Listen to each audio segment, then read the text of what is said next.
right, welcome everybody to Geek the F Out. I am Lucha Johnny. I'm Kayla.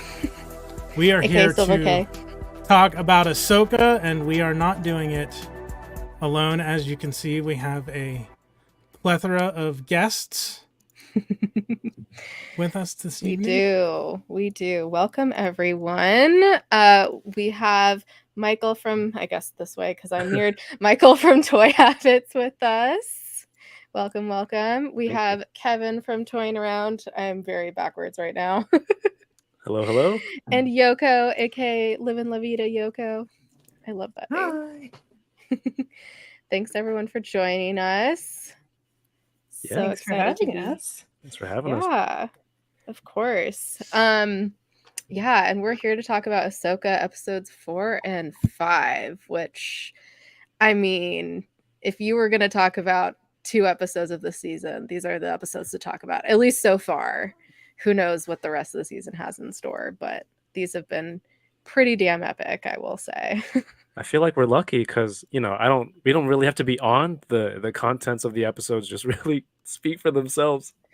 It's like, you don't need to be entertaining. It was just good episodes. Yeah. Pretty much. Before we get into it, though, I would like to hear from y'all and your, backgrounds with Star Wars, and specifically with Ahsoka, whether like you've watched Rebels and Clone Wars before, like what is your, background knowledge of the show before going into it. Michael, do you want to start things off? Sure. I have a love-hate relationship with Star Wars. I am currently in love with it. That relationship started when I kept buying the toys and selling them over the years and buying them back and selling them again. But I love the new media. I'm a huge fan of all the stuff that they're doing right now. But yes, I've watched the Clone Wars in its entirety, Star Wars Rebels, The Mandalorian, all the Star Wars movies. So nice. That's my background. Love. Yoko, what about you? In the grand scheme of things, I'm a newer Star Wars fan, but I came in with the sequel trilogy, one of those. But Same. Yeah. Well, good. There's 2 of us. Yeah. But yes, I watched all the things now. Yeah. I watched the original trilogy growing up, but I never really got into it until the sequel trilogy, and then I'm still more of a casual fan, but maybe a step on step above casual. Step above casual. Thank you. It's been a week. What's above familiar? Like casual plus? Casual plus, like Disney plus. Casual plus. Yeah. Casual invested. Yes. Good word, I mean, I have toys. I bought a fucking almost $100 fucking Lola. Nice. That moves and does things that I still haven't put the batteries in. Shh, don't tell anyone. What about you, Kevin? I love Star Wars. It's probably my favorite thing to collect right now. And I've seen Clone Wars, I've seen Rebels. I sometimes do stupid Star Wars skits on social media. So, graded, give me whatever level that is. But okay. I'm loving Star Wars for sure. Yay. Awesome. Yeah. So, shall we get into it? Start with episode 4. I mean, we could probably, because these episodes really tie into each other, we don't really need to stay on each episode, but at least start somewhere. But yeah, so episode 4, which I just realized I minimized my notes, which is called The Fallen Jedi, which is, literal and figuratively fallen. What did we think of the episode? Also, thank you, Johnny, for going through the comments because we forgot to say hi. We did. Hi, everyone. Hi to everybody. I hope I got everybody at least once up on the screen. I think that episode 4, because episode 5 came out and everybody was just blown away by it. Episode 4 kind of got lost in the shuffle after that, but it's also a really, really good episode. Like, I just from beginning to end, I like last week. I because it was a shorter one, so last week watching it, I'm like, oh man, that was really short, and it ended too early, and I wanted more. But that's kind of good, right? You want to leave the audience wanting more, and they delivered way more this week. But what we did get in episode 4 was like nice and tightly packed and good pacing and just hit the beats it needed to hit with some really good lightsaber battles. Indeed. Just in general, yeah, I really enjoyed it. Yeah.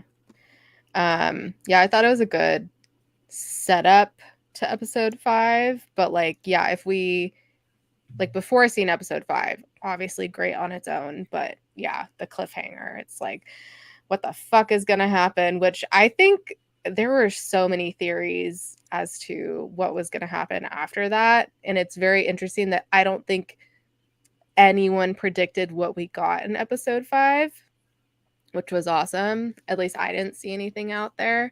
There could have been like, let's have several flashbacks and like saber fights between Anakin and Ahsoka. Like, who the fuck would have predicted that? Right. But yeah, I overall really enjoyed episode 4. And there was something else I was going to say about it. Anyways, y'all don't really care about what I have to say. So. Yes, we do. Let's start. What about I want to go around again. Kevin, overall, episode 4. 4 definitely was overshadowed with the release of episode 5. It had its like high points, like the Balin lightsaber fight with Ahsoka. That was something so really cool good to see, coming from like episodes 1 to 3. There was a lot of like, to me, it was a lot of flashy stuff, but the story didn't really move that much. Like, it was cool to see, obviously, Carson Teva and roll with Hera to show up at the hyperspace ring, and the Eye of Sauron, aka the Eye of Sion. It is, yes, that's right, Sion. Yeah, so it's cool. It's good to see a friend of ours show up and say some cool lines, and so sad he couldn't say anything though. I know. And we saw a HasLab get some nice shine and survive. and survive. I was so worried. I was like, if they fucking destroy this thing right away, Did you backed it, right, Kevin? Yeah. I was just going through my credit card bill to see it in Canadian dollars, and I'm like, I hope I made the right choice. It's a lot of money. Hey, I mean, you saw it at Comic-Con. Like, it's fucking awesome. And that was just like the prototype version. It's a beast. It is a beast. I mean, at Kev, that I thought point, you were in for sure this whole time. Like, I was surprised that you were a last minute decision. For like the 44 days or whatever, I'm like, hell yeah. And then 2 days before, I'm like, shoot, this is a lot of money. And like, I'm going to New York Comic-Con now.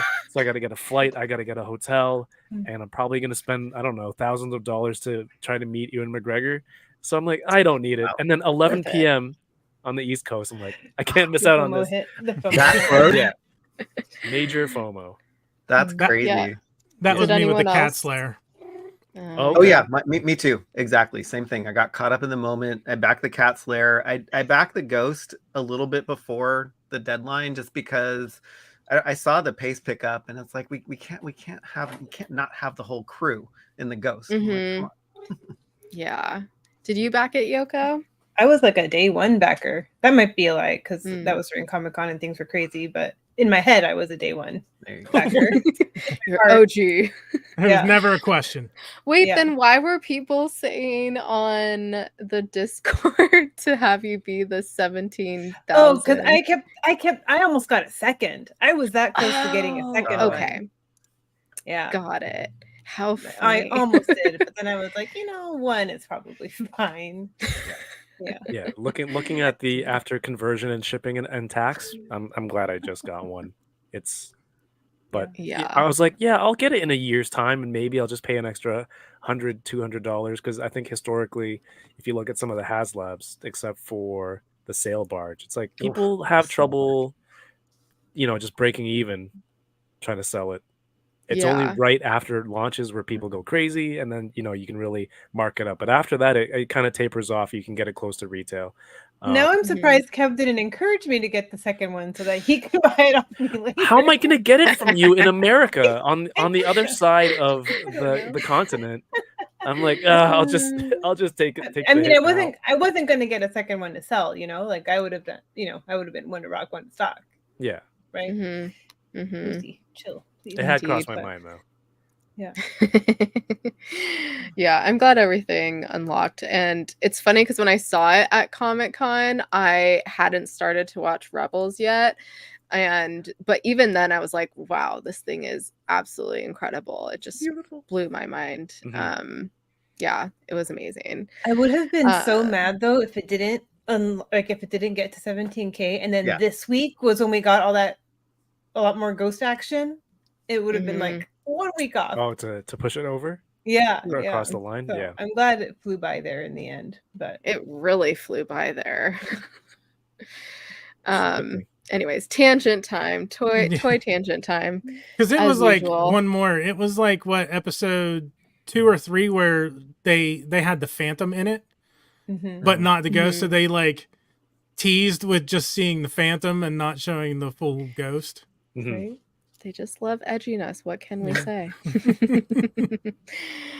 But I really liked episode 4, and those lightsaber duels were epic.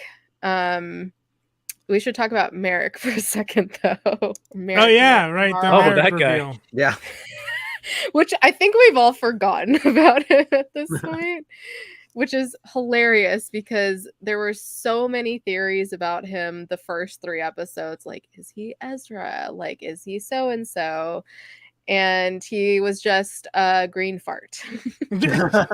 He's got to come an back. Inquisitor. I know. I'm not convinced. Is he? I'm not convinced it's going to be that simple. Yeah. You can't like forget him that quickly. Like he's going to come back. Yeah. Okay. Do you think he's going to come? Conspiracy though. Yeah, I know. Some of those were pretty good. I was like, ooh, I could see this. I could see that. Love those. Everyone became a Star Wars writer after those episodes, episodes 1 and 3. No, it's definitely so-and-so, and you're all wrong. Yeah. And all this fan fiction, and then, no, you're wrong. You're all wrong. I think we could see the suit of Marok coming back, but it's probably a different essence of being that's in there. Essence of Nightshade. That was a really neat design. It's one of those things where it would have been cool if it was revealed that it was somebody that was like we already knew, but like then look at Balin and Shin, who are brand new characters, and how awesome they've been. Like, not everybody has to tie back to something else, because even the new stuff like Balin and Shin has been amazing.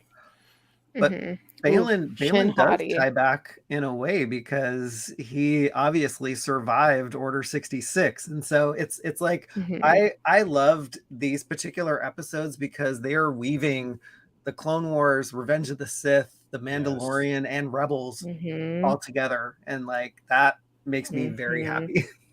Yeah, he ties back in, but in the sense of it's not characters that we've seen before. Yeah, totally. In something else. Yeah. Yeah.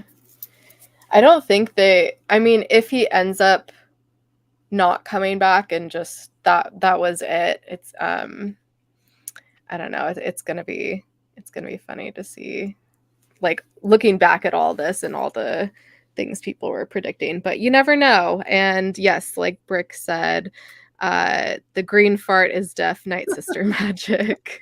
You can't put a guy in a mask.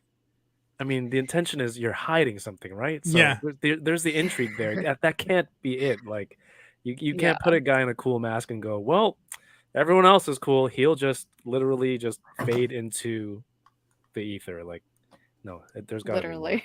Exactly. I hope there's more. And especially with all this witchiness going on, would love. Witchiness? Yes. Literally witchiness. Yep. You know, perfectly in time for spooky season 2. Yeah, it'll be interesting to see what happens with him. But yeah, we got to see the Eye of Sauron in action, though, which was pretty cool in this episode. Any thoughts about that? Besides being scared to death, the ghost almost died. They didn't have any ships or like guns protecting it, or they were just ready to bail, I guess. Yeah. Also, just like very interesting, the circular shape of it. Mm-hmm. I don't know. Design is very intriguing. Well, Someone it's said. Sorry, go ahead. I was gonna say it's similar to like the hyperspace rings that the Jedi Starfighters had in the prequel trilogies. I'm guessing that the intention is that the Star Destroyer that Thrawn is on is going to connect to that, and that's going to bring them back. Yeah, but it's very much like the hyperspace rings that like Obi-Wan's Jedi Starfighter had. Have we seen many others besides that? I don't think so. Other ships that dock into a hyperspace? Yeah. Yeah, because those larger ships they're powerful enough to be on their own, but I think you're right, Johnny. Like, I guess when they're hopping between galaxies, which is I think a new concept for them. Which is funny because like they jump into hyperspace to go from planet to planet within their own galaxy, but is this the first time that they are traveling, like that we know that they're traveling outside of a galaxy into a distant one? Yeah, I think they said it was like an adjacent galaxy. It's like Milky Way and our adjacent Andromeda galaxy, you know, with just 2.5 million light years away, which is far. Only. There's a bunch of space in between there. Space. Yes. Science. Yeah, I feel like we should probably just head into episode 5 at this rate, you know, get into the meat and potatoes of it. Does anyone else have anything to say about episode 4? Nope. No, I mean, they leave it on a cliffhanger that's immediately giving you the answer, so.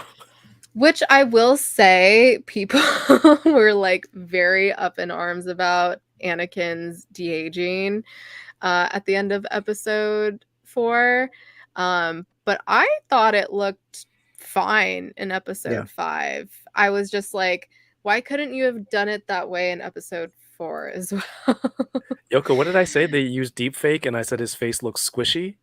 And then people were like, it's his face. They just de-aged him. Yeah. I mean, I didn't think he looked particularly weird. I just think he looks older now and people are thrown by that. Yeah. But that's just how he looks. It happens to the best of us. Whoops. Exactly. Not us, right? But, you know. You mean Asians? Others. Yeah. Aging? Is that what you meant? Yeah. It's funny because I don't, like, a lot of people think that Hayden's aged poorly. I don't think he's aged that badly. But also, like, we've, as a fan base, put him through a lot of stress. So, like, what do you expect, people? Like, y'all gave him a lot of shit. You think he's gonna age really well after that? Like, no. I would be so stressed and have so many wrinkles. Dear God. Yeah. Like, people were awful to him. And it sucks. But you know, it's nice to have this.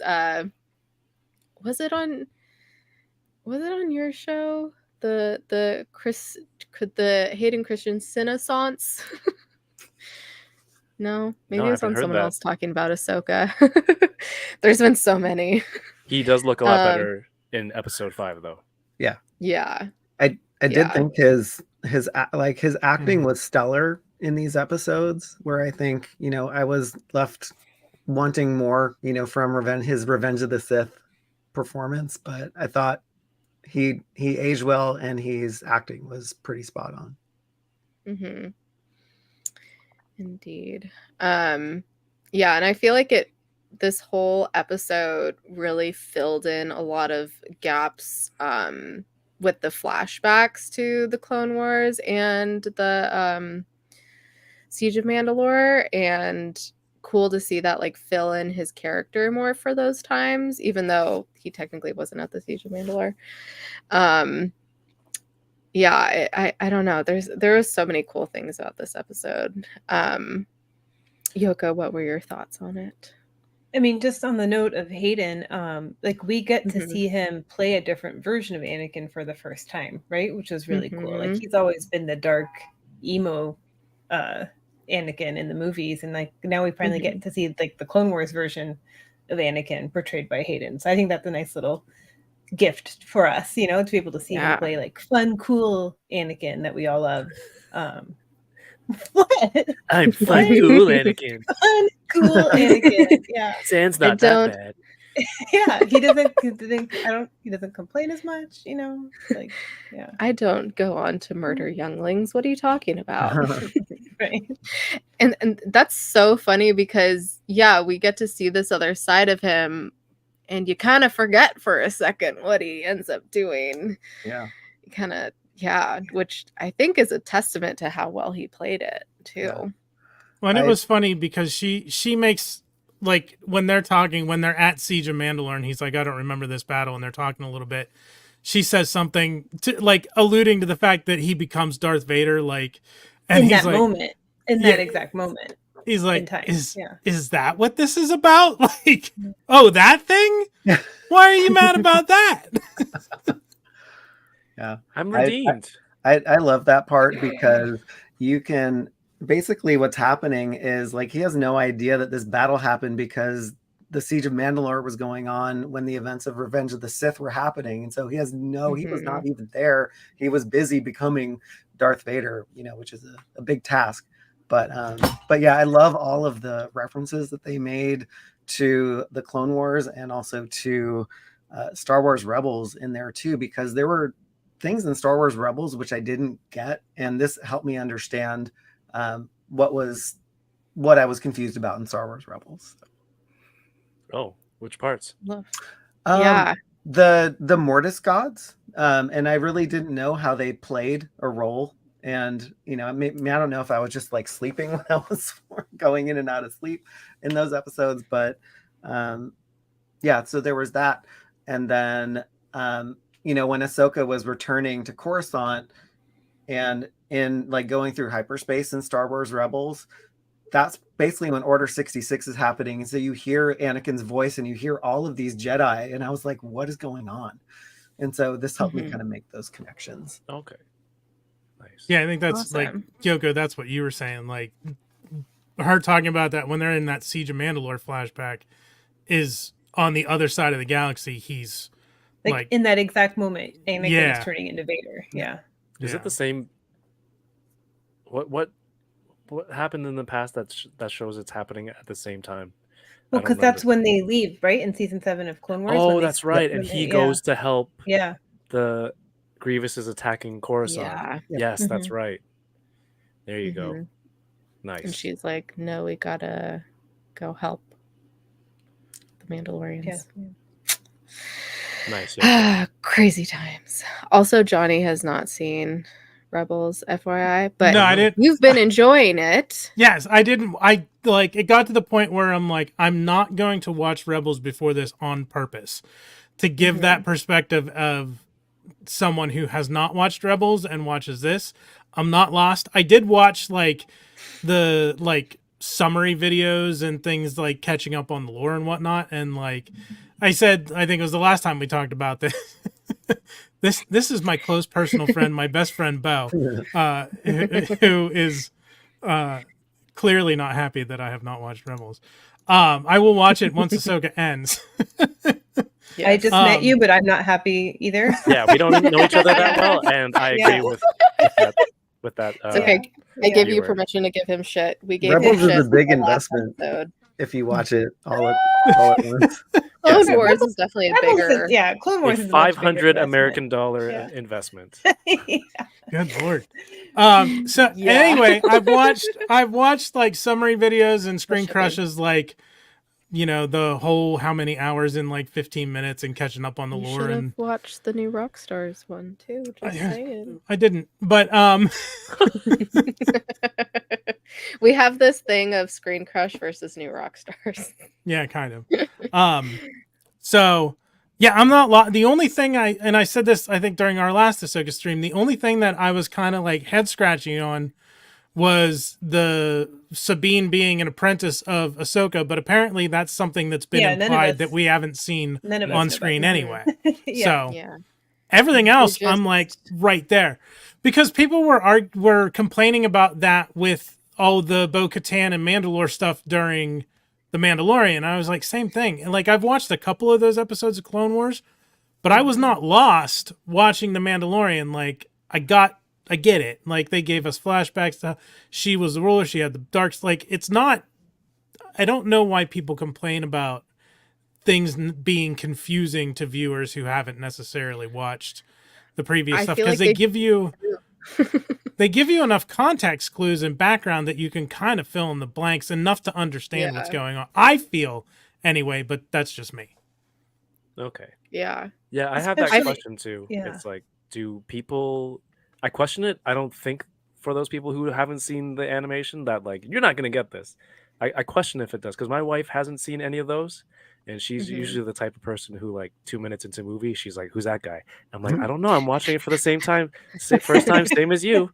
It's like we'll fill in the spaces. So if you know, if Johnny's saying like you can kind of follow some of the breadcrumbs there, then that's a cool perspective to hear from.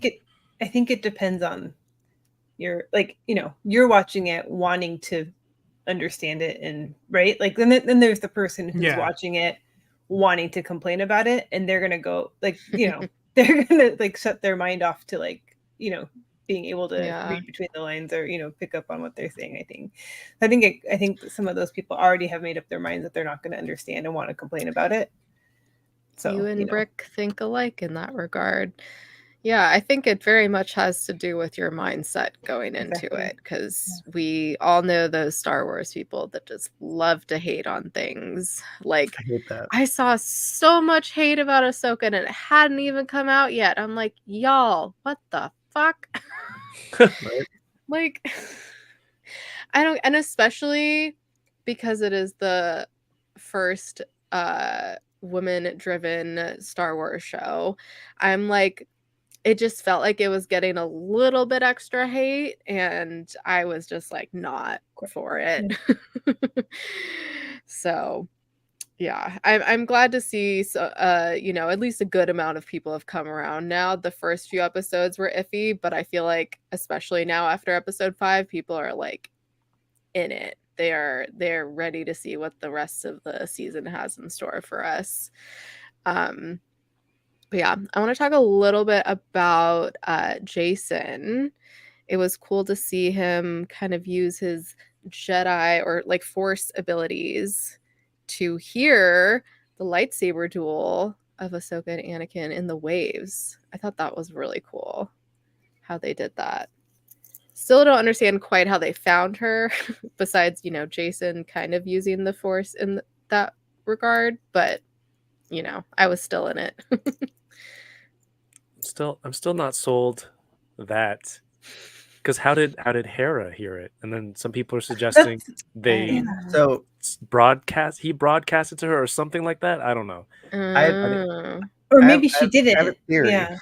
Well, I guess for it. everybody in Star Wars, everybody is force sensitive, but there are some people like the Jedi that are like off the Show charts offs. force sensitive, and so it's like it's funny. It's when you don't hear something, and when somebody tells you to tune in and listen, and then you can hear it. So there's kind of a Okay. like that undertone going, I think. But yeah, that I thought that was a magical scene, because you saw Jason's face, you saw Hera's face. I mean, they were just like, wow, she's here somewhere. I'm also Yeah. ready to accept that she didn't actually hear it, but she's trusting that Jason's hearing it, right? And was moving on that. But Knowing that he's the Sex son of a Jedi.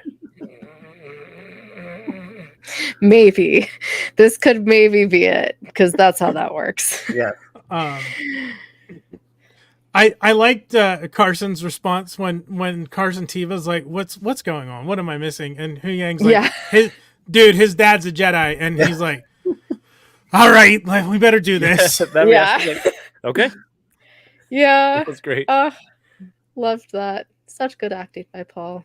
Love that. And we got the first Kanan like mention, which was exciting. Yes. Yeah, would love to see a flashback with him at some point. Also, did you guys see those pictures going around of Hera having Kanan's picture next Yep. to the steering? Was that actually there? Because I watched it again and I mean I didn't look that closely, but I didn't see it. I didn't like stop and zoom in.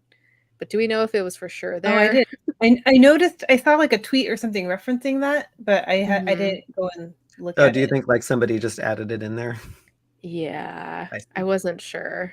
I don't know. I just, I didn't look too hard, but It was Yeah. I did incredibly see that. pixelated when it zoomed in. So Yeah. it's Yeah. maybe the same as the lightsaber sounds. It's like you don't see it until somebody points it out, and you go, "Oh, maybe it could be a picture of Freddie Mhm. Prinze Jr."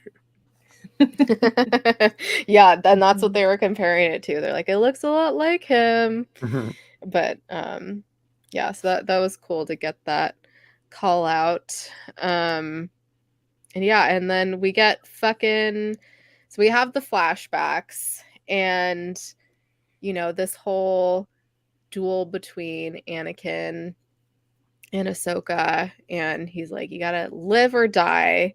There was a lot of different layers to it. But like ultimately, what do you guys think like the biggest, like she chooses to live is obviously like what comes out of it. But I don't know. I want to hear everyone's thoughts about, the deeper meanings behind those scenes.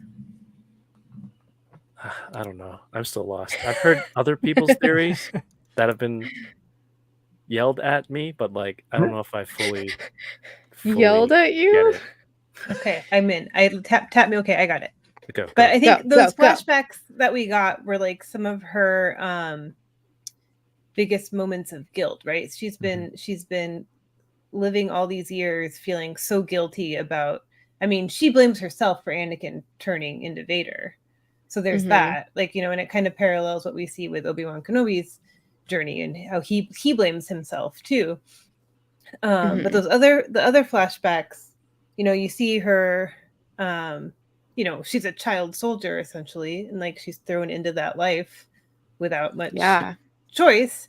But that other moment was, when she made a bad decision. She went against orders and got a bunch of clones killed. And I think that, that is something that changed her forever too. So she's been carrying the guilt of those incidents with her all this time. And I think that's why you see such a stoic, reserved,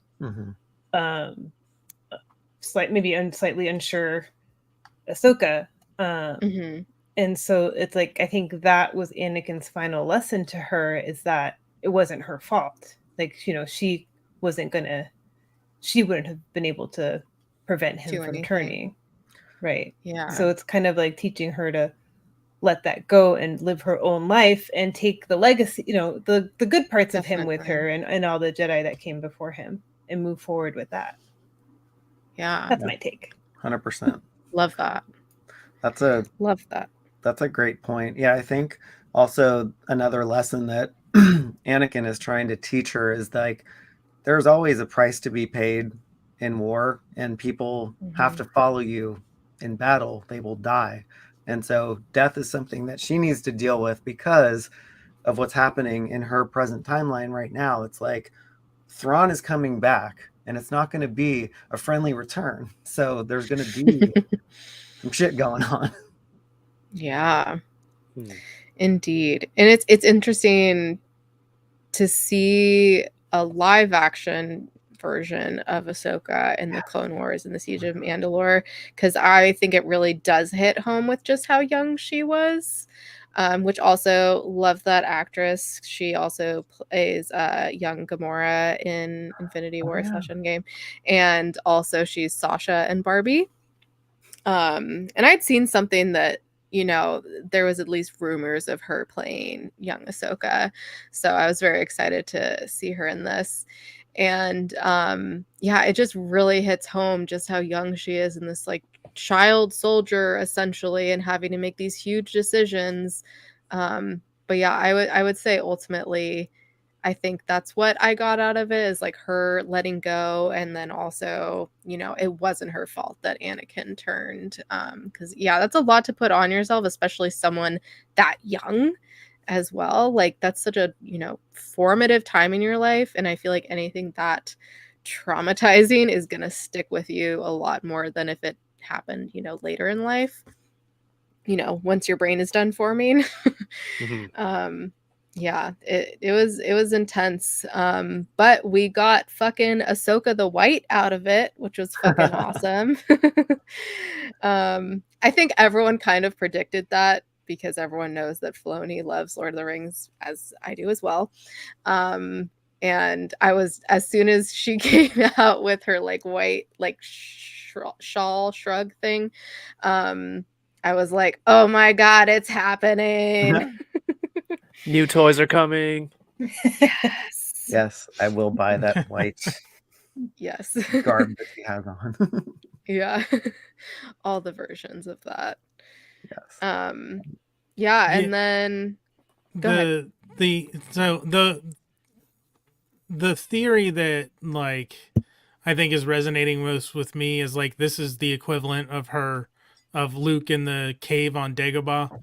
Like this is her whether she wants it or not, because she walked away from the Jedi Order, but clearly not like she walked away from the Order, but not the tenets, because she still uses the Force. She still has the lightsaber. She's a lapsed Jedi, like lapsed Catholics. But this is her Jedi trials. Yeah. Like this is her equivalent of becoming a Jedi Knight officially. That's what it seems like to me. During an apparent near-death experience. Right. Because that was one of the things I said last time. Like I knew on a different stream, I was in the chat. Like I knew what the presentation of where she was. Like we're obviously supposed to think that is that world between worlds. But how did she get there by falling off a cliff into the ocean? Like, did someone pull her in like last time? Or is it just her manifestation of what she's experiencing visually? Because then she goes into those Clone Wars flashbacks too. It might just be a familiar place for her to like set the stage for all of this with going through it. Yeah. I think this is where you're not having seen Clone Wars is going to hurt you a little bit, because the Mortis arc that Michael referred to earlier kind of, I think, helps explain, like, Ahsoka's not normal. She's got some other powers, and she's got the sister, the what do we call it, what is she called? The Night Sister. The Night Sister. No. The sister, the Mortis sister. Like, her powers are in her. Like, she gave up her life to save Ahsoka. Oh, yes. Yeah. That's and right. she has the owl that follows around because of that Right. too, right? Right. I didn't see the owl in this one. I did not either, which is interesting. The daughter. It seems like the daughter. Thank you, the daughter, not the sister. Yes. But, Father, Son, Holy Spirit. Amen. I think that, The Holy Trinity. that is such an important arc, because I think that explains how she is able to elude death. I think. Yeah. Yeah. I think too, like that whole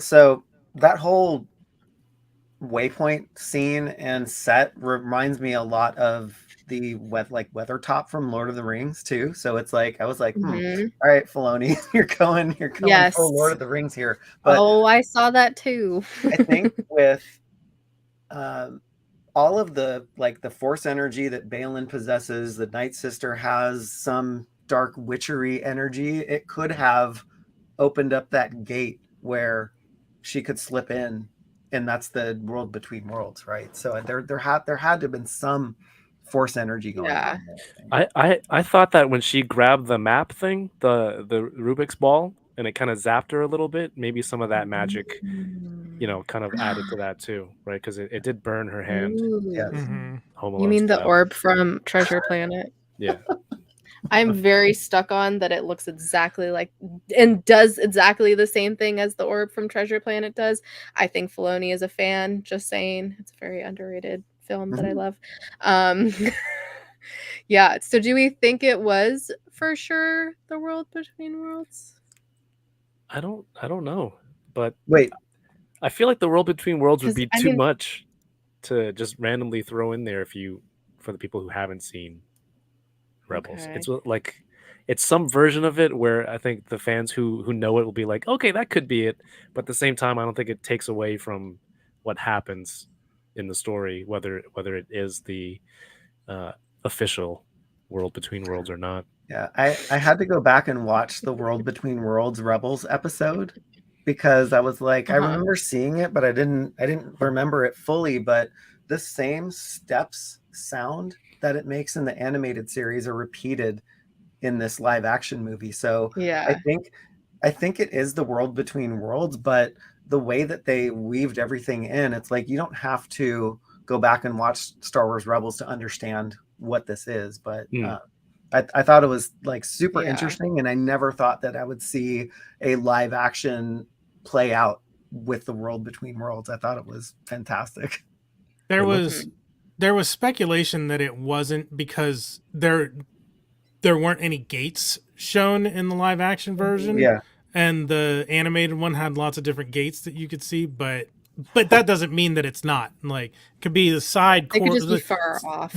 It's the near death antechamber yes. where you have this exact kind of encounter.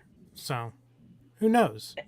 And Yeah, it they might could be just be different farther away. for the people who are there too. Yeah. Like, you know, it was one thing when Ezra was there for what his purpose was, and now it's this other thing for Ahsoka. Like, Yeah. it didn't cross my mind That's that it might true. not actually be the world between worlds. You know, like, I don't know why it Yeah. wouldn't be. Yeah, I don't know why it wouldn't be either. Either, in her mind, her version of it, because yeah, I think it something like this where it's almost like a why am I blanking on the word? Purgatory kind of Mhm. place. It one would think it would. I mean, just like every single person, we view everything differently. Like, she's going to view it differently than Ezra did. So I don't see why it's not. A part of me feels like the original World Between Worlds might have been something too much for Star Wars because we don't really hear about that concept for a little bit, right? They Time only put travel. yeah. Don't you? Is it too messy or is it too is everyone doing that? So it's like Mhm. let's bring it back, but a more toned down version. So that's why you get the Yeah. same kind of atmosphere, the Mhm. same notes, the audio cues, the footsteps, things like that. So maybe it's just like we're not going to ignore it, but we'll just make it less powerful just Just for that sake. But I just think rein it in a little bit. Just scale it Filoni has back. said it's not about time travel. Like, it really is just Okay. this mystical place where time and space don't exist, Mhm. right? And Mhm. that's why, to me, it can be whatever it needs to be for whoever Yeah, is there in that moment, any form it takes. right? Because they know that, like, if they go in there and interfere, it messes everything up. Like the whole thing with, like, if Ezra Mhm. had rescued Kanan there, Right. like, then what, right? So it's not really Yeah. about time travel and fixing things. That's the difference. Yeah. I think Rick is also thinking along the similar lines as a visual way to show how the Force intercedes in galactic events. I could see that. Yeah, we'll have. I doubt it'll come back up this season.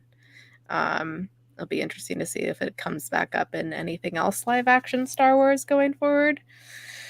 But it was really cool to see. And yeah, do we have anything else about like the first kind of half of the episode before Ahsoka the White comes out? I love this episode because I was left wanting more from the live action Clone Wars Star Wars movie. Like, I wanted more battles, and so this helped scratch that itch for me. I love seeing those So good. those, I forget what they're called, but those huge, like, I don't know, they're not AT-AT walkers, but Oh, the like, ATST? yes, the gunships and all those other Mhm. wonderful toys that they had in the Clone Wars, and just seeing all of the different versions of Anakin just all kind of wrapped up into one episode. Yeah. And even a live action version of Captain Rex. I'm like, come on. Yes. That's freaking cool. There was a lot of memes of the Leonardo DiCaprio pointing at the TV screen about Rex. Like, yes, he showed up. And I think they still had Tem do the voice, which was cool. Yeah. Which, I mean, I don't think they can't not use his voice now, even if they're not going to show his face. So that was pretty awesome. Yeah, and it's nice to have all those little Easter eggs, because I don't think anyone would have predicted that we would have gotten anything A, like this to begin with, and B, anything Clone Wars related, let alone like an actual flashback. Everyone's like, oh no, this is like more Rebels based, and you know, if anything, we might get like a Rebels flashback. But to get Clone Wars, like, that was fucking awesome. Yeah, I agree. I'm gonna watch it again after this. You know, I've watched it several times now. What was your reaction after the cliffhanger of episode 4? And you're wondering, all right, where are they going to take this? And then the first thing, you know, they talk for a little bit, and then Anakin and Rosario, Ahsoka, just start dueling in that world. What was everyone's reaction to that? That part was awesome. Yeah, I was not expecting that. Right? Yeah, I thought maybe they would talk. Like, I thought there would just be a lot of talking between them and going over things. Did not expect them to duel at all. Did not expect the flashbacks. Yeah. What about everyone else? Yeah, same thing. We got way more between the two. I didn't think it was going to be essentially a whole episode of its own between with the two of them interacting. Yeah, a lot of the transitions from the world between worlds to Mandalore and also to the Clone Wars, I think, happened in a really interesting fashion, with Anakin just breaking one of the bridges, and then she just falls into the Clone Wars, and then he somehow... Oh my god, I forgot. Sorry, go ahead. He somehow kicks her back into the world between worlds. That transition was awesome. There's a lot of like just really cool stuff throughout that whole thing. Like when he's walking onto the horizon, the imagery when it flashes between Anakin with the blue saber and Vader with the red saber, seeing the twice. And when he after he kicks her back and is approaching her, and the mix of the voice between the Anakin voice and the Darth Vader voice, seeing the live action Darth Maul Mandalorians with the spiked helmets was cool. Hell yeah. There's so many Easter eggs and just neat little tidbits throughout that to pick up on. Yeah. It is like a Star Wars fan wet dream, essentially. It's like for me, everything. There was a scene where they go back in and they're in the world between worlds and they're fighting, and I'm like, this is Darth Vader if he didn't get defeated on Mustafar. Like he still looks like Anakin. He's not in a suit. He has all his limbs, like, and he's at his full potential, full power set. And I'm like, this is what in an alternate timeline of a fantasy world, like that's what it would have been. Yeah, that was the cool part. Love the what if of it for sure, and his little behind the back spinny move that he does. We all love that.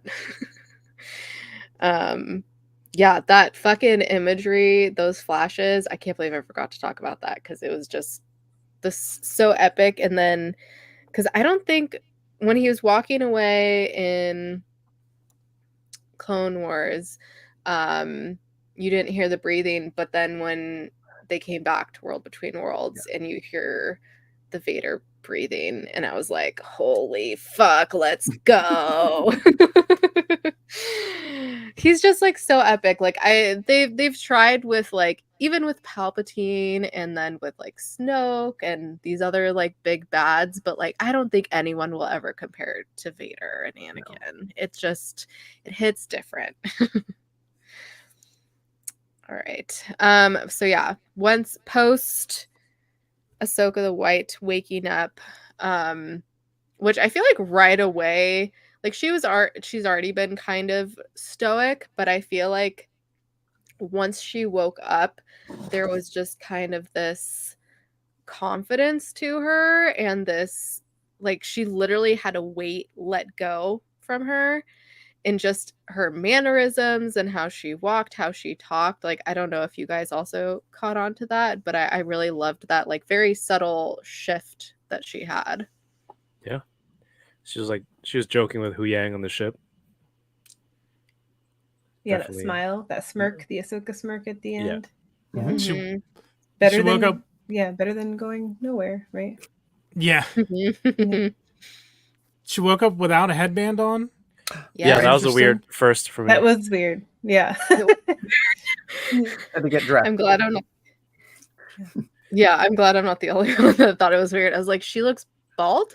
Yeah, it's like, did they forget that part or no? Yeah, which was cool because in the flashbacks too, they showed the different headbands that she Yeah. had. It And was her nice that they Padawan kept braid that. too. Yes. Mm-hmm. And Mhm. her she had the appropriate lightsabers. Like she started off with the single, and then Yep. the doubles, the blue doubles, and the single was green. Correct? Yeah. Yeah. Mm-hmm.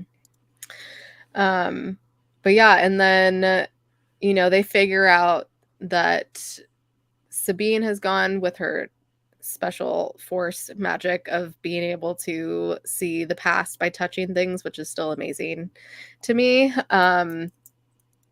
And she's like, oh, we're gonna talk to some Purgles and they're gonna take us there. And like, that is just so fucking epic because I don't know, I kind of figured that's what they were gonna do anyways, because how else the fuck will they get there without those coordinates? But yeah, that whole scene of when they fly up to them and Hu Yang is like, oh, that one's the biggest, and she's like, that'll do. Like, love that. Like, her confidence, like, she was already confident before, but it was just like, she's like, I got this. Like, just casually talks to this giant space fucking whale, and then they go inside its mouth like Pinocchio. Yeah. It's crazy. I feel like it's another level of Star Wars that we just haven't Yeah. seen before. And the fact that they're going into this giant space whale's mouth and like this scene being so like deep and meaningful at the same time is crazy. Like, Mhm. to combine those two statements together. Yeah. Like, giant space whale and serious, deep, meaningful. Right. Doesn't And those happen too often. giant bristly teeth that they have. Yes. Mm-hmm. Mm-hmm. I loved all the sounds that they gave those space whales. I mean, like the whole scene with the music and the sounds, like it was a very beautiful scene. Just that whole, and I love that it was so slow and just so like methodical about when they were introduced, and I just thought it was a magical scene. First of all, great username, well hung banana hammocks. You don't need to watch Andor, but I do say watch Andor because You must watch Andor. Yeah, it's fucking amazing. I loved Andor. Rick, I cannot because Kayla has not encountered whales in Trek yet, and that would be a spoiler. So we're not going to do that. Come on, Brick, you know this. I do want to point that we moved off of this a little bit, but I do want to highlight it real quick before we continue. There was when she had Vader's saber like up before she disarmed him. Yes. If her eyes weren't purposefully made to look like they were Sith eyes there, I think that's the intention they wanted to give with the lighting and whatnot. Because the red lightsaber's right there. Like, she is in a way a reflection of Anakin. Like he said, like, you're part of a legacy, like everything that's in me is in you, like you have the same potential for both light and dark. There's been some speculation about exactly what she did to Morgan Elspeth as far as like to get the coordinates from her, because she tells Hu Yang like she didn't follow Jedi protocol, and people are like, oh, she must have tortured her. I'm like, she could have just done a mind trick. Like, she probably didn't have to like burn her with the lightsaber to get the information from her.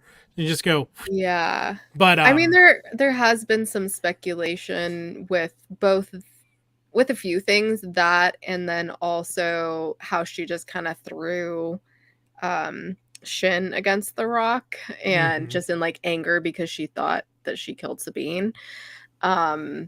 you know, stuff like that to make it seem like, oh, maybe, you know, she's, you know, done some things that aren't in the Jedi way or whatever. But I don't know. So yeah, I think that's definitely the intention. Like if they weren't Mhm. actually Sith eyes, they made them look like that to make us ask this question, you know, to cause that speculation. Yeah. It was cool because it was both that and then obviously, you know, it's just the reflection in her Mhm. eyes, but it makes you feel that for a second. There's just like so many good things in this episode. Let's see. We were talking about, now I just forgot. The space whales. The space Space whales, and then whales. Space whales. Carson Yes. Teva had to stall 3 ships, Yes. 3 Mhm. large ships. Very Yeah, much. Carson's After them. Carson's the MVP this episode, isn't he? Like doing all the bureaucratic stalling and like Yep. covering his commanding officer's ass. He's being a wingman. Literally. He believes, And he believes yeah. in Hera. He does. Mhm. Which I think Dole has the theory that him and Hera are together. They were an item. Or could still be. We'll see. I subscribe. We'll I like see. it. Yeah. I ship it. I hella ship it. Yeah, Um, I thought there were parts in this story that had those like original trilogy feels with all of like that Mon Calamari ship. I think those were the ships in the original trilogy too. So it's like it's like all of these tie-ins that they have and all these little Easter eggs are so fun to see when you watch them over and over and over. Yeah. again. Is Yeah. Carson Teva the Coulson of Star Wars? Just like he's the Phil I Coulson. mean, maybe. Hopefully He's he the- doesn't die doesn't and Yeah. get brought back by Project Tahiti or whatever the fuck it was with alien blood. Yeah, let's hope not. And he knows he name drops Senator Organa. Yeah. He does. Yeah, I was gonna say, adding on to Michael's point, is that there's like callbacks to Clone Wars, callbacks to Rebels, callbacks to the original trilogy, callbacks to the prequels. I don't think there's been too much with the sequels, which I guess makes sense because this is before the sequels. Like that would kind of be a little weird if they did. There's some connective tissue and they're laying the groundwork for some things to make some things that were head scratchers in the sequel trilogy make sense. Like somehow Palpatine returned. Yeah. Yeah, I think there's some people. Oh, Right. Go ahead. I was gonna say Brick commented early on in the stream that also like there's also a very strong tie into the Last Jedi too. So they're weaving everything. I could see that a little bit. It's funny, some people that were complaining about the episode, which weren't too many from what I saw, but some people were like, oh, like the conversations between Anakin and Ahsoka didn't mean anything. Why didn't he tell her like all this inside information and tell her like, oh, Palpatine is, you know, they're making these like clone versions of them and blah, blah, blah. I was like, that would be no fun. And also like not as meaningful. I don't know. Some people. He was also dead by then too. So it's like he wouldn't, just like he wasn't at the Siege of Mandalore, he wasn't with Palpatine. Yeah. In the sequel trilogies. So yeah. I don't know. People are silly. It's crazy. Oh yeah, I saw that one. It's like, oh, by the way, there's a Sith Wayfinder in one of my Yes. strongholds. They're gonna come for that. In what's the fucking planet? Exegol? Exegol. Yeah, Exegol. There we go. Yeah. Nice. He's a Force ghost, not an existing ghost. Oh my gosh. I'm dead. That is amazing. Mhm. Anything else about this episode? I don't know. feel like I could go on about it, but I think we went over the best parts. Mhm. Here, yeah. I'm gonna try this. I don't know if this is gonna work. Okay. We'll see. Because okay, so here is the supposed photo, but one, You found it. it's in the back. It's out of focus in the background, so it's hard to make it out what it is. But I mean, it could be. Huh. Could be I feel like Kanan. the shots that Where I've is it in seen this of it- screenshot? I know. I don't know where I'm looking. Can you see my cursor? That? Yeah, I That? can see it. Yeah, that's what I'm pointing at my screen, like you can see where my finger is. That is Okay, what I kind of see. it people from are the thing. saying is the potential photo of Kanan. Yeah.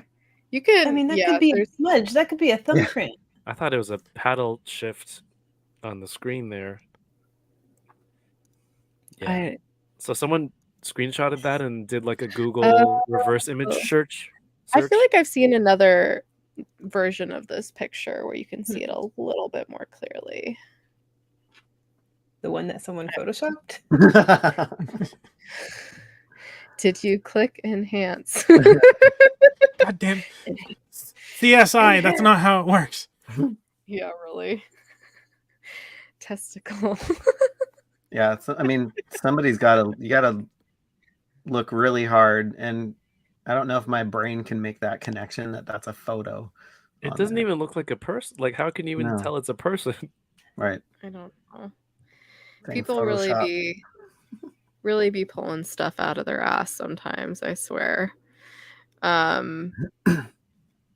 It sucks because it makes you question things, right? It's like, okay, what about this, and what about some of the other stuff that I'm seeing online? Don't believe the internet. I thought it was the actress I was accidentally using. I don't know about that. Yeah, so what do we predict will happen next episode? Like, I'm guessing we're gonna see Thrawn, most likely. Finally. So here's the thing. How long has it been since like Ezra Thawne and the Purgles jumped to this other galaxy? It's not exact, but I I think think it it's was like 8 years, right? Like I was going eight, to say yeah, 10, 8 or 9 years. 10 to 15 even? What didn't Well, Ryder? it can't be didn't they 15 say- because Jason's not that old. I thought they said it was 8 years since the bat. Remember in the 8 to beginning 10? on Maybe it was like 8 to Lothal? 10. Yeah. I think it's 8 to 10. Yeah. On Okay. Lothal, they had that ceremony with Ryder. I think they said Yeah. something like 8 to 10 for that So Mhm. anniversary. it's been a minute, right? Like I legitimately hope they're just not on the other side of that jump point waiting for the last decade for someone to come rescue them. Right. Like they shouldn't just be there, everybody hanging out like, well, fuck, are we sure they're coming for us? It's like that episode of Rebels where Zeb and Agent Callus were trapped in a cave and they Oh, had jeez. to be friends just to survive. Yeah. And Yeah. they were doing that for 8 years, and then the They're all moment chummy. help shows up, they're all like long beards and haggardly, and they're like, "Oh, we're enemies again." or that like they've only been gone a minute after Ooh. traveling through hyperspace or something, and then Yeah, and, like, they just arrived there. Ooh. That's an hope- interesting theory. They could do that, but I kind of hope that they don't. I don't know what's going to happen, but I hope it's fucking weird. Like we're going to a different galaxy. Yeah. Like they shouldn't just jump. Oh, there's the Star Destroyer. There's the hyperspace ring. There's the Star Destroyer, and they jump back. Like, give me weird shit. Give me the exact opposite. Like, I joked about this, but I want the Purgles to jump and like the Ahsoka ship flies out of the Purgle's mouth, and there's a fucking Borg cube there. Like, that's not what's gonna happen, obviously, but like just weird stuff because they're going into uncharted territory, right? We've never seen this other galaxy. Make Yeah. it memorable. Yeah. It I'll- kind of I'll- reminds me of. That's my TED talk. Thank you. I like that. Like what you were saying reminds me of the latest Doctor Strange movie when they were moving through time and like becoming crayons or becoming bubbles or like these things. It's like you want to see all Paint. that weird stuff. Like that was cool. Yeah. I hope we do. I hope it's not just like a copy and paste of this galaxy far, far away. But then again, it's like if we go too far, then the fanboys, the fan bros are gonna complain and be like, this isn't our Star Wars. And we're like, well, guess what it is. Yeah, yeah, it is now Sorry. because it's on the screen. Yeah, it is now, bitch. Everybody gets so up in arms about canon. Well, it's on the screen, so it's canon. Deal with it. Mm-hmm. I think with 3 episodes left, and you didn't see any of Balin and their crew on episode 5, so I think before the big fight, you're going to see that crew. He's going to be chatting with Sabine, and hopefully that's an opportunity to hear more of his backstory before something might happen to him in a fight. Who knows? But and then like there's going to be some sort of struggle when they get out there, and then Thrawn at the end of the episode. That's what I'm betting on. Yeah, at least a snippet at the end that we've already seen in the trailer, at the very least. I hope we see some interaction between Balin and Sabine, and Balin trying to turn Sabine to the dark side. I think that would be awesome. Yeah, I mean, I don't think you even talked about like Sabine going with them. Granted, like she didn't have too much of a choice. Well, he could have killed her, but he didn't. Oh, she had a choice. Yeah, like God damn it, Sabine! Like you did the exact fucking thing they told you not to do. Mm-hmm. Don't give him. Yang said stay together. Listen to Hu Yang. He said stay together. He's a fucking doctor. That part broke my heart in episode 5, right? Yeah. When he's just standing there and he's like, I told them to stay together. They never listen. Ahsoka specifically asked you, can I count on you? I guess the answer is no, you fucking can't. Well, no one would ever answer that straight up. Yeah, this would That's literally melt the fan bros. Although with as much time as it took Balin to destroy that map by sticking his lightsaber through it, I don't think Sabine just shooting it in her hand was going to do much. Which also probably fucked her hand up. I'm like, you did not think that through. It's almost like Sabine benefit of the doubt that she has a plan in her head, because she usually, like, we've seen that with her in Rebels, where she's actually 2 or 3 steps ahead, or has some harebrained scheme up her sleeve. So I would like to think that, but it's not looking great.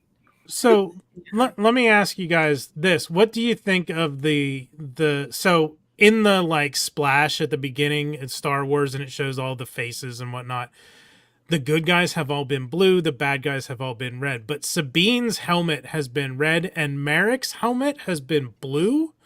Are they just throwing us off? Or people reading into too much? Those helmets for every show, and it never means anything. I don't even pay attention.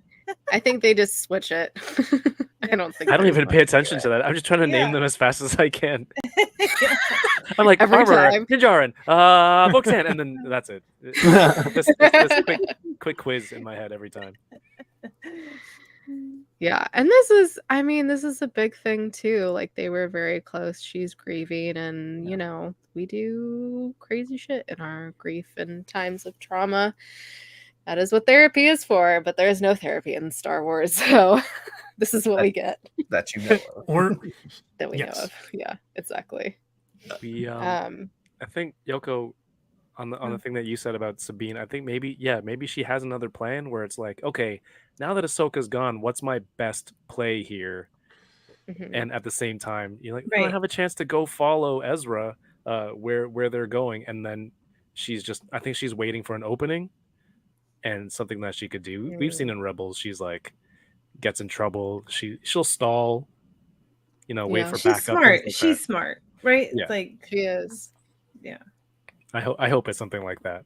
Right. Yeah. And now Chris, she's starting to yeah, she's starting to get more of her abilities too. So hopefully can play on that a little bit. Yeah. As long as we get more of her and her girlfriend, as I like to call her, Shin Hottie. I'm just gonna call her Shin Hottie. Bad girl. Bad girl. Darth Bangs. Yeah, Darth Bangs. She's just so hot. I don't know what else to say. As long as we get more of her, I'm happy.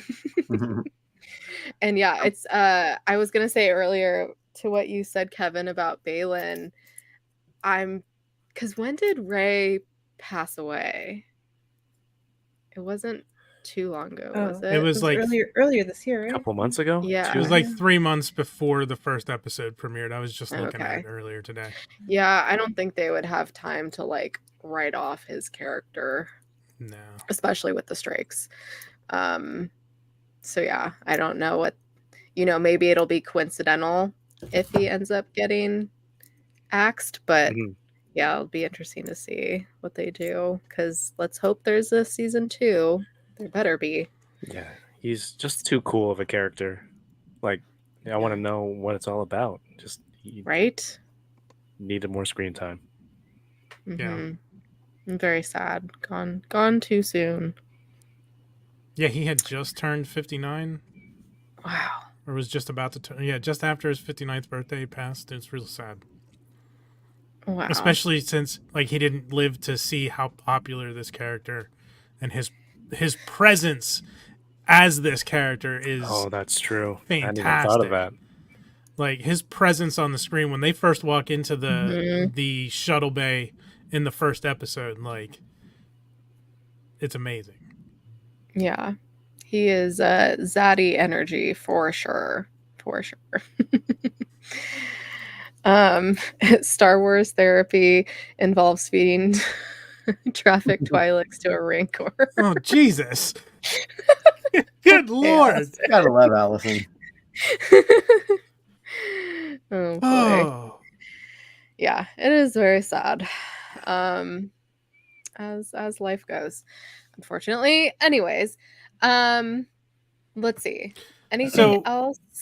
Yeah, what do you think? Because when speaking of these two, when Sabine is fighting Shin on her own, and Shin knocks her down, and Sabine puts her hand up, there's is Shin reflexively dodging as if she was going to do a force move, but there's also a little bit of a hue in the mix to make it sound like Sabine actually did manipulate the force a little bit to kind of push Shin back, but obviously not enough to affect her, because she immediately turns back around and is like, you have no power here. Gandalf. Do you think that Sabine's starting to get it and did manipulate the force a little bit there, or was it just the Shin was flinching because that's what happens when someone goes like that? I think she was expecting to be hit with it. Yeah. She has no power. Just to be fair. I don't know. Yeah. I think she does. I'd like to think she does. Maybe that's how she gets out of her jam. Yeah. Yeah, I would have loved to see her with a different color lightsaber. I don't know if green is her color, but she's so the artistry that she does. I was expecting a rainbow light or something or purple, but I guess they reserve that for Mace Windu, and it's yeah, you would look good with a purple lightsaber. I mean, I think they could ask for it. I think they could trot the purple out for Sabine. She's got a lot of purple in her design scheme already. She does. I mean, she's using Ezra's though, right? Yeah. She probably hasn't gotten to go hunting for her own kyber crystal. Oh, you're right. No. Just put a Mace Windu saber in your Hot Toy Sabine when it comes out. There you go. Well, swap the blade. Definitely. Which also real quick about Sabine, but there are people that are making comments very loudly on how they don't like that she cut her hair, and they're like, she's not hot now. I'm like, shut the fuck up. Seriously. Jesus Christ.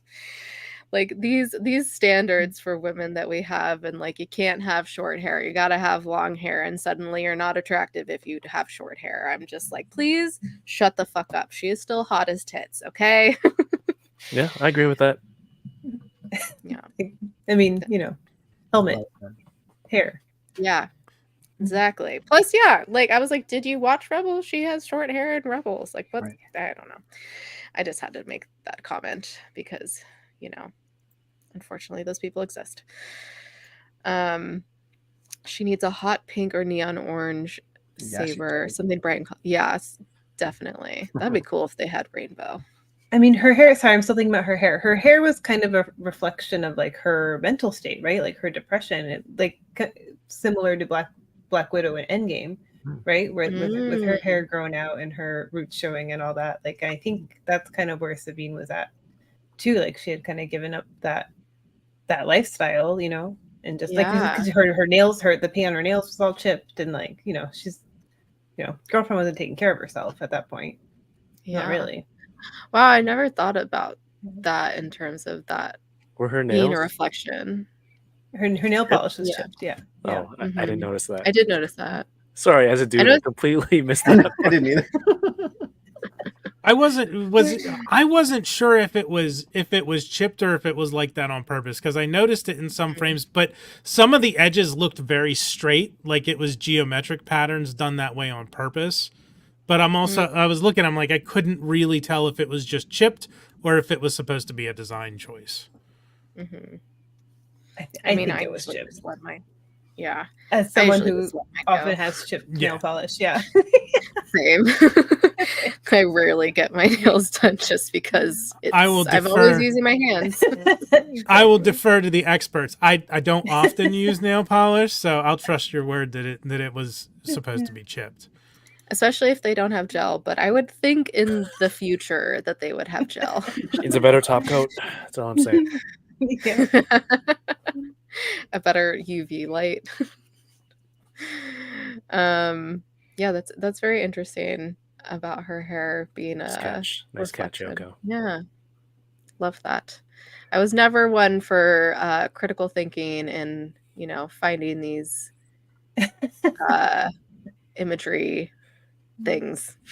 Words are not working for me right now. In school, my teachers hated that. My teachers hated that about me. I'm like, I just don't read into things that much, so I'm always just fascinated to hear what other people can find, because I just don't think of these things a lot of the time until someone says them. I'm like, oh yeah, no shit. Like, I'm just in this for the fucking ride of it. Yeah, and there's nothing wrong with just sitting back and enjoying a Star Wars. I mean, more people should be. Yes. Definitely. Okay, wow, we have really gone through it. I think we've covered just about everything, right? I mean, any other questions anyone has? Anyone in the chat have any questions they want us to answer? In space, no one wears bras. George Lucas. Maybe. He did say that. Or was it underwear? I think he said he underwear. did? Oh yeah, that's why Leia doesn't wear a bra through the whole first movie. I never realized that. Sounds about right, male directors and writers. Which also, we're seeing that with Roddenberry in Star Trek too, right? Like, people, the complicated, multifaceted individuals that have this grand vision of the future, but then are also kind of shitty. Yeah, people are complicated, unfortunately. Yeah, underwear apparently. Gravity is less powerful there, maybe. Oh yeah, who knows? Yeah, if anyone has any questions, if not, taped her boobs down. We can probably move on to memes before we head out. Memes? Cool. Memes. I found a lot. We'll see which ones Johnny chose. All of them. Oh. I'm using them all. Okay. We'll There's just go. We won't, in here, FYI. Yeah, we won't linger on them too much, but we're doing them all. Okay. Yes, you predicted it, Cobweb. For one of them, at least. Starting This is with the one. Yeah, this is the one I came up with for episode 5. I don't know if anyone noticed it, but when they came back to the World Between Worlds, Anakin did that like hunch with his shoulders, like getting ready to fight, and it reminded me of the gif of Henry Cavill doing that. Which, if you watch that gif, it's really funny because he goes from not having a pocket to having a pocket, and his beard like grows in more. Or disappears, one or the other. So it's like clearly they like somehow combined 2 clips, but then people gift it and then realized, oh, there's these like 2 different things. And there's also, it's a whole thing. Anyways, pocket continuity. Come on. Yes. Exactly. Come on, people. Gandalf the White, because obviously. Pinocchio and the Whale, because obviously. And then Clone Wars. Nice and simple. And then these are other ones that we found. Gamora. Yeah. I love that. Baby Gamora. Baby Gamora. And it took me a second. I'm like, wait, why the fucking dinosaur from Toy Story? I'm like, I was Rex. just because Rex. I was just thinking the same thing. I'm like, wait, what am I not getting? That's great. Loved that. Oh, it cut off the bottom. It says, when everyone asks, who is Marek? And not, how is Marek? Wait, but this is when he's looking at the Purgles. That's what I think. I think there's still something going on here. Maybe. We'll just show it with the window. Then, because it does show the whole thing. The window to the wall. I am Knuff. And he is. He is enough. This is true. Yeah, this was both used for episode 4 and episode 5 a lot. And same, like people use this one also with like the Pope holding up the fucking body of Christ. It's baloney. It's so good. I love that meme. So good. I'll never be a Sith. As you wish, my master. Which that's me. That's if you didn't know, that's a silhouette of me. Yeah, Kayla has 2 short blonde-haired girlfriends right now, Shin Hati and Nurse Chapel from Strange New Worlds. Yes. Return. Indeed. Yes. There were several like this too. Anakin spoke highly of you. Interesting. He never mentioned you. Come on. Burned. With him literally being burned. There was a few like that, but this one with him being burned was the best. You know that one account where it's a guy who does deepfake as Obi-Wan Kenobi, and he like chills in his apartment with a robe and his underpants, and he does a Qui-Gon on the side, and then like he has a Hayden and like they're all Force ghosts, just like watching, doing commentary on Star Wars. That guy's the best. I feel like he would have done this one, like a joke like this. I think I've seen him a couple of times. Merrick is Starkiller. Merrick is Ezra. Merrick is Mace Windu. Merrick is Cal. Meanwhile, Merrick is a green fart. Like Cal Kestis. People were speculating that it was Cal Kestis. Like I haven't finished Jedi. I started Jedi Survivor, but I haven't finished. I'd like to see what kind of mental gymnastics they had to do to get to that speculation. I don't think I heard the Cal one. I heard about it. I didn't hear the reasoning. I think people are just naming names. Oh yeah, when he said snips, he said the thing. Yeah. Look at the look on her face, the expression. She's like, oh shit. She's amazing. Really? Oh, there were more spoilers without context. I missed this one. It's okay. You have no power here, Gandalf. Anytime I can do Lord of the Rings. Yoko, do you know these references? The Lord of the Rings ones? You had to bring that up, huh? I wasn't sure if you didn't know or you didn't like them. No, I didn't know. It's okay. I don't get your Lord of the Rings references, and I don't get your Star Trek references. Okay, there we go. Yeah, well, it's out there. Let me throw another one in there. The Marok death kind of reminded me of like how a ring wraith would die, or somebody in the Lord of the Rings would die too. Mm-hmm. I'm trying to remember. Isn't it? Die. not really Yes. die. Yeah. Definitely. What are you saying, Johnny? I was gonna say was it the Tales of the Jedi episode that she was in that she killed that? Was it an Inquisitor that she killed that didn't quite die the same way, but kind of just deflated? Oh, I need to watch that again. Yeah. I don't think I've watched Tales of the Jedi, actually. I need to watch that. You should. You should. I know. What is this one? The top right in reference to? I was trying to figure that one out. Is that I don't one know, Mirror Eyes? but Like it's just supposed turning to be Merrick. Oh, gotcha. Yeah, but I don't know what that is itself. It looks I like don't know. some weird AI generated thing because like the hand is like part of the face. Anyway, Yeah, Nope. I don't know. Yep, they're girlfriends. See? Told you. It's not just me. Holding hands. It's happening. You said the thing.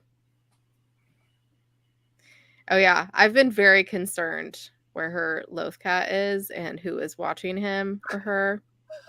Very I concerned. feel like y'all. all the people concerned about this do not own cats Right. because cats are fine on their own. Yes, they You are. know, I they will mean- fend for themselves. They'll hunt. My roommate has a cat, and no, he would not. Like, he will, mostly because he used to be a free feeder, and now he's gotten a little chonky. And so we have to feed him at certain times, which there are like the automated feeders, which you could do, but which I'm sure they probably have in the Star Wars universe at this point. But still, I'm like, they need love and attention too. But they're not like Eventually. they're not really like they go back and forth, you know? Like I think like when she's there, it's a bonus. They get bonus Yeah. food. Plus, But I don't otherwise- think. I'm guessing Lothcats aren't traditional pets in the Star Wars universe. They seem to mostly be wild, so I'm sure it'd be fine. Ultimately, it's just People funny are 'cause- concerned about the wrong thing here. Look, I love my cats. I love my Lothcats. This is not important. Lothcat is fine. I promise. I promise. Yoko Yeah, has spoken. It better be. It better be. As a professional pet care provider, I was just like, a little concerned. Oh my gosh. Yes. Things Star Wars fans want on their face. Hera's butt is one of them. Yeah, I have to say I was kind of surprised you didn't have a comment when I said earlier that Carson Teva was covering his boss's ass. Oh, I did not hear you say that. Oh, Clearly, That would have been a I good setup. Mm-hmm. Yeah, there was a few about her bootay. I'm not crying. I got Clone Wars in my eyes. Which also some people were complaining about how, smoky those scenes were. I was like, do you not understand how imagery works? right. Like, it was supposed to focus on them, like, even if they did have these crazy backgrounds and sets and whatnot, like, it wouldn't have done anything for the scene, No. I think Also- it makes it more meaningful. Also, kind of Yes. a reference to the term fog of war. Ooh. Like, I don't know what you're talking Maybe. about. Fog of War? yeah, What it's a do you term. mean? I've never heard this term. Like, I want to look how at the war actual gets definition. foggy? The uncertainty in situational confused. awareness experienced by participants in military operations. I've never heard this, and Okay. I've watched every fucking war movie ever made on this planet because my dad was in the military, so I don't know where I've been. They because use I've it a never heard lot in video games to refer to like the map not being revealed until you travel to that part of it. Oh, is that what- Like, Interesting. Yeah, Oh. like on Roll20 when I run the game for Dice Thespians, the Sundered Veil, the Roll20 interface talks about enabling or disabling fog of war, and it's just the areas of the map that they haven't seen are hidden until they get there. But it's also comes from the term like how people can tend to lose their situational awareness when they're in war. Okay. That makes sense. Interesting. Anyways, moving on. Yes, this Mhm. was everything. I love it. I love that so That was much. great. So good. So good. Which also, like, people were giving Rosario Dawson shit. Rosario Dawson. Dawson. With how much she crosses her arms. And I'm like, Ahsoka did that in the All fucking the Clone time. Wars and Rebels all the time. Like, Yep. come on. That's So her it's thing. Perfect. People commented on that? That's crazy. Yes! Oh, jeez. Women can't win. We get critiqued for fucking everything. It's ridiculous. Okay, anyways, continue. Yes, she likes to play younger versions of beloved franchise characters in a reddish, smoky environment. If we would get 2 nickels. Yes, she is very good. I hope this actress goes far because I love her. I Big didn't fan. realize that she was the daughter in the Barbie movie too, and she was good in that too. Mhm. So I think Mhm. I think her Yeah. future is bright. Yes. She clearly has range Yeah. already. It's amazing. You know what they need to do is just make a live action Clone Wars series and Yes. cast her in Yeah. it. Yes. Would love that. When your apprentice rightfully calls you out for becoming a Sith Lord and murdering children, but you're Anakin Skywalker and you're always a little sassy. Is that what this is about? I love So it. true. So true. Those younglings deserved it. Johnny? Oh I'm my god. kidding. This is awesome. Part 5 is everything that made me fall in love with Star Wars. Love it. I just love it as a fucking saber. So good. So good. Screaming, crying, throwing up. Yeah, this was fucking everything. Mhm. Mm-hmm. So good. Dave Filoni, we fucking love you. We're just cartoons, sir. We're meant to be kids' shows. Not to me. I told my parents to watch the Clone Wars animated series because I thought they were so well done. Like, you lose the fact that they are animated series.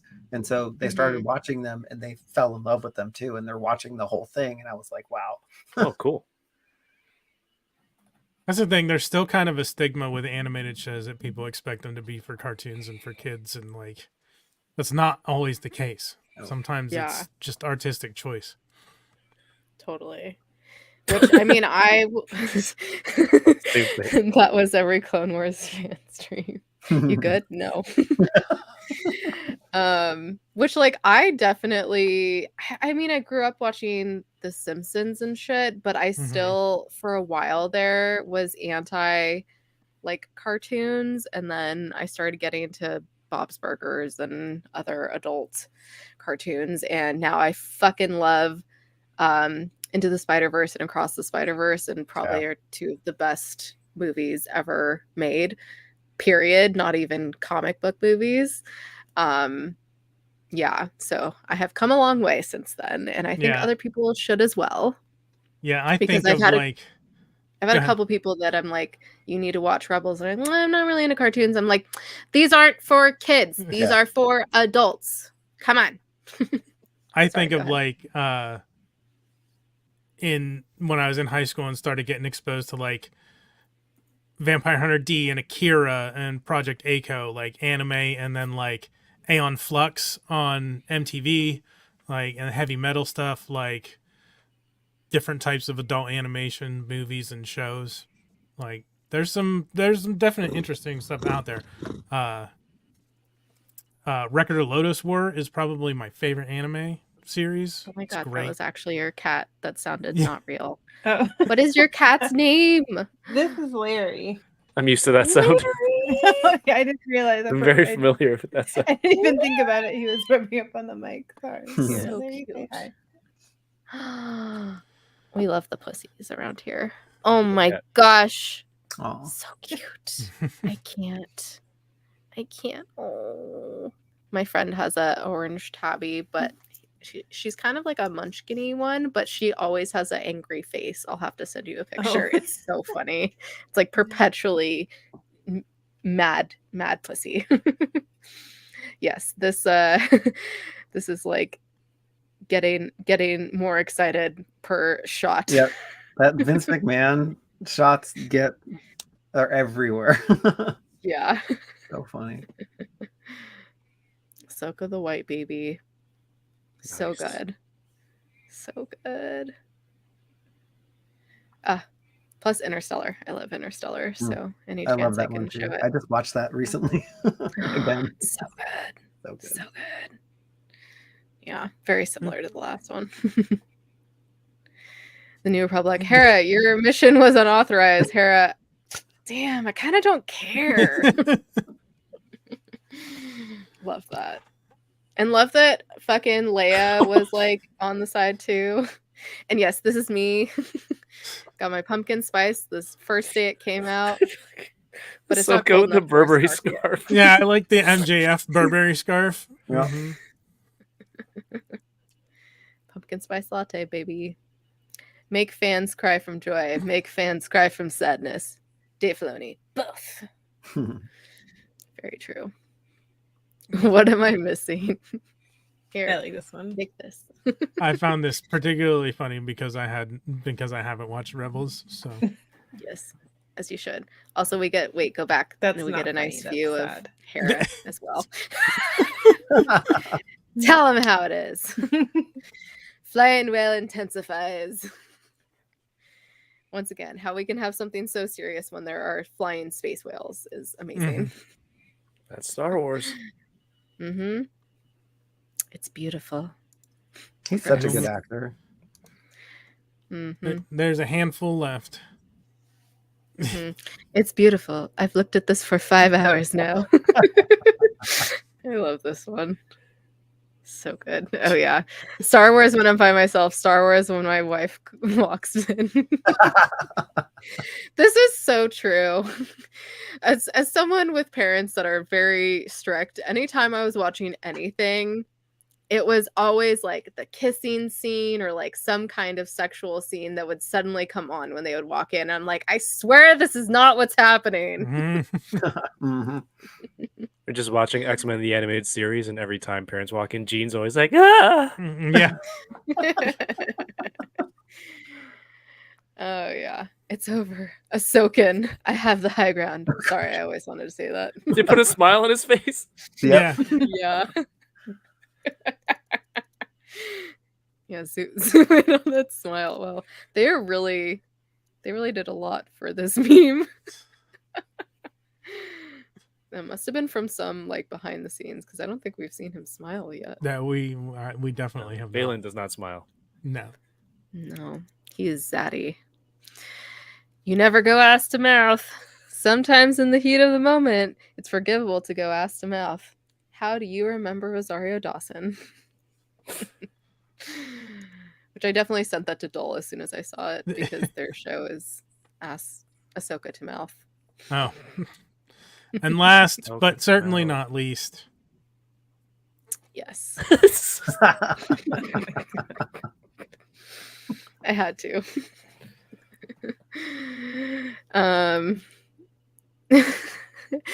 Any thoughts on the back of Hera's head looking like legs hanging out of one's short shorts? Yeah, like the No comment. Major Domo from Yeah. Boba I Fett. remember us seeing that. One Yeah. screenshot where it looked like Yeah. it was a bikini ass, Yes, like up in the air in the speeder. I remember that. It's like, hello, what's So this? good. Oh, never mind. Just kidding. They did. So There's good. a scene when she was on the Stonehenge area, and I don't know if it was wind, but they made it look like it was Weather shot. actively moving Mhm. one of her head Yeah, tail things. Ahsoka's and her, like when they move their head, they like jiggle, and it's a really funny thing that I pick up, and I'm just like, okay, it's like how would their hair like actually move, right? Yeah, I'm very curious what what it would be like if these creatures, people, things existed and what they would like feel like, how they would move, and clearly that's like what they're trying to do in their own headcanon. But also just not the prosthetics, but the fucking I don't even know what to call them. The things. the things, like what they feel like actually. Like, are they like squishy? Because they almost look kind of like a hard foam with how they crease too, especially Ahsoka's. But yeah, I'm very, very curious. Oh my god. That is amazing. I forgot I was supposed to wear these, and that topic reminded me. Shout out to my friend Carl, who's in the chat. He grabbed these for me at D23.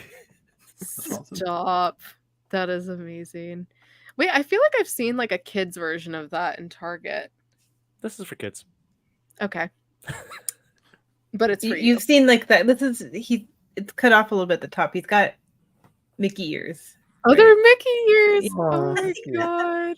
You've seen the one that's the actual, just the Montreal at Target, yeah. That's really cute. Oh, they're It for my suits you daughter? well.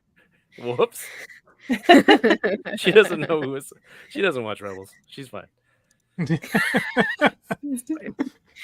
I actually finally got the question, since I am very new to toy collecting. I finally got asked at Target, "Oh, how old are your kids?" or "How old's your kid?" I'm like, oh no. I am the child. Or do you need a gift receipt?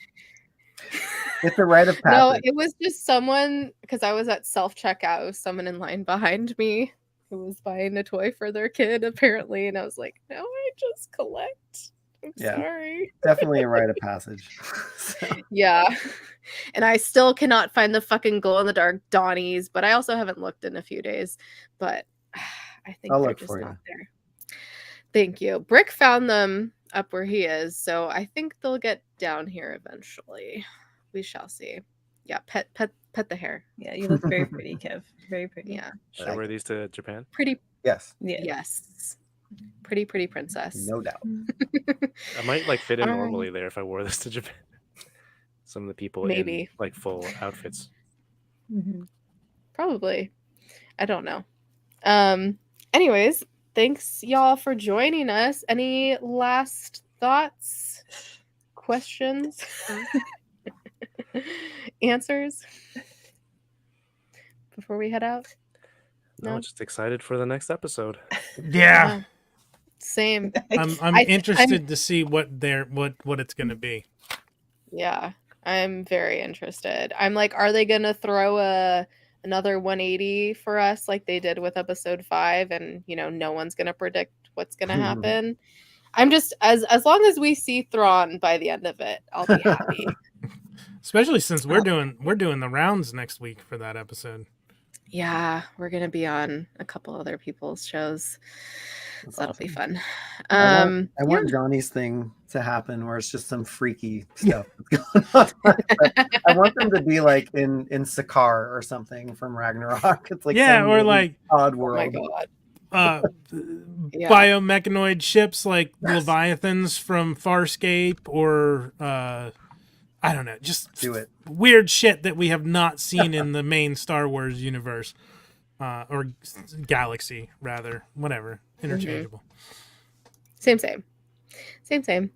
All right. Well, let's go around and everyone tell everyone where they can find you, and also what y'all have coming up with your respective